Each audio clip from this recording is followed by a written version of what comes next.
శ్రీమాత్రే నమః. ఉమాసహస్రం పంచత్రింశస్తబకః. అంధతమసం శశివిభామభిదధాన కాంతిమలమాస్య కమలస్య విదధాన అంధకవిరోధిదయితాస్మితవలశ్రీः భాతు భువనస్య సకలస్య కుశలాయ భాహి వివిధాకృతిమతి ద్విజసమూహే పాహి గతిహీనమఖిలేశ్వరి కులం నః దేహి బహుకాల భజకాయ వరమేతం యాహి నగనందిని యశశివలక్షం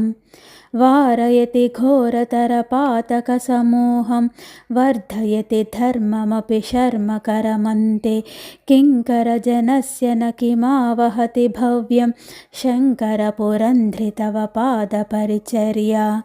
యస్య మనుజస్య హృదయేస్తి సదయేతే నాకచరసేవ్యమయి పాదసరసీజం తం భజతి పద్మముఖి పద్మవనవాస లాభభవనే భవతు నామ పురోధాః యద్యఖిల మౌనిగణగీతగుణజాలం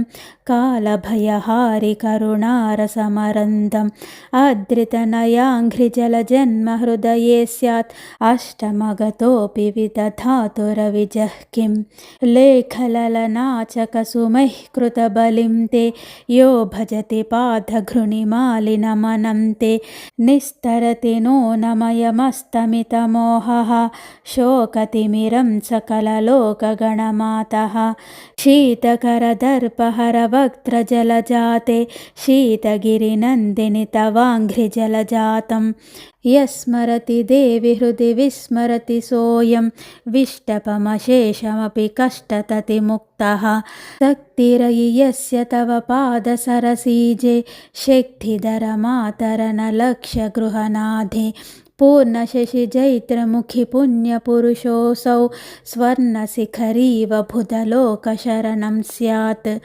వైరిగణనిర్దలన ఖడ్గవరపాణే వాససి పదోద్దసన వాససి చ శోణే నేత్రమిషపావక విశేషితలలాటే పాపమఖిలం జహి మృగాధిపతి ఘోటే వేదచయ వేది జనవాద విషయస్య తియుతలోకతతి శోకశమనస్య వేతన విభర్జిత భటోయమహమంఘ్రేః శీతకరపోతదర పుణ్యవనితే కార్యమయి మే కిమపి కార్యపటుబుద్ధేః పాదసరసీజయుగళీ పరిజనస్య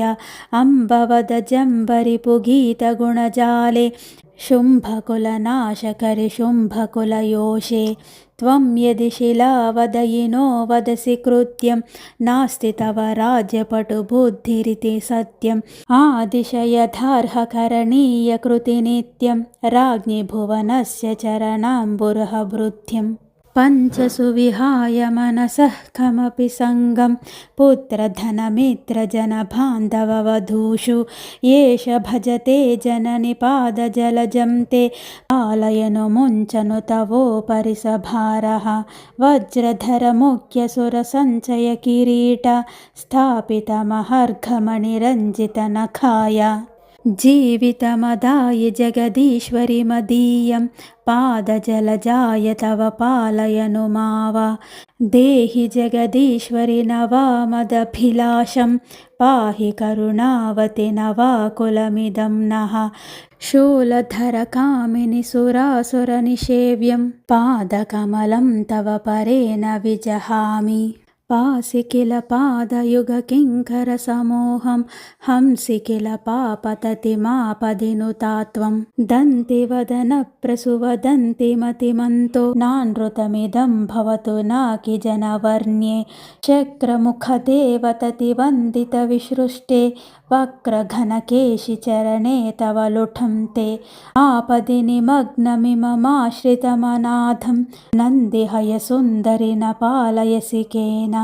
ఘోషమయమంబ విదధాతి పదలగ్నో నావసి పురానికి మునారి బధిరాసి వందిసురబృందనుతి భాషిత హృతం వా కర్ణయుగలం తవ కపాలికులయోషే అంభభవ బింభ పలకల్పరదచేలే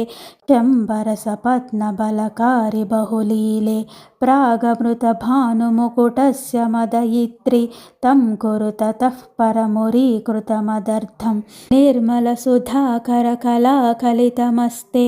धर्मरतपालिनि दयावति नमस्ते ये तमवदेवि चरणाम्बुरुहबन्धुं शीतधरणीधरसुते गमयनान्धुम् अद्रिकुलपालककुलध्वजपताके भद्रगजगामिनि दरिद्रमयि मत्या रुद्रमिव शोच्यमिममङ्घ्रिजलजाप्तं रुद्रदयिते जननि पाहि न जहीः अस्तु तव पादकमले स्थितरजस्रं नास्ति परदुःखविवशे हृदि तु शान्तिः अस्तु करुणेयमस्तु मतिलोपः कष्टमिदमम्ब मम भूरि परिशिष्टं दुःखसुखभेदरहिता न मतिरासीत् साधुकलभेदरहिता न मतिरासीत् भाग्यमिति मान्यमथवा मम तदेतन् मातरिह सङ्घभजने यदवकाशः अस्तु मम भेदमतिरस्तु मम पक्षो यत्नपरतस्तु मम मास्तु च विमोक्षः मोक्षमयि वेद्मि कुलकष्टततिमोक्षं प्रेषय सकृत्तव महेश्वरि कटाक्षं शाक्वरगणेन मुखरेत्रगणनाथे विष्णुयशसी सवधुजिष्णुमुखवन्द्ये अम्ब करुणां कुरु शिवङ्करि निरङ्का स्वच्छकिरणार्भकविभूषितललाटे इति श्रीभगवान् महर्षि रमणास्ते वासिनो वासिष्ठस्य नरसिंहसूनोः गणपतेः कृत उमासहस्रे 35स्तबकः समाप्तः। ॐ उमायै नमः। ॐ उमायै नमः। ॐ उमायै नमः। जय कामाक्षी। ॐ श्रीमात्रे नमः।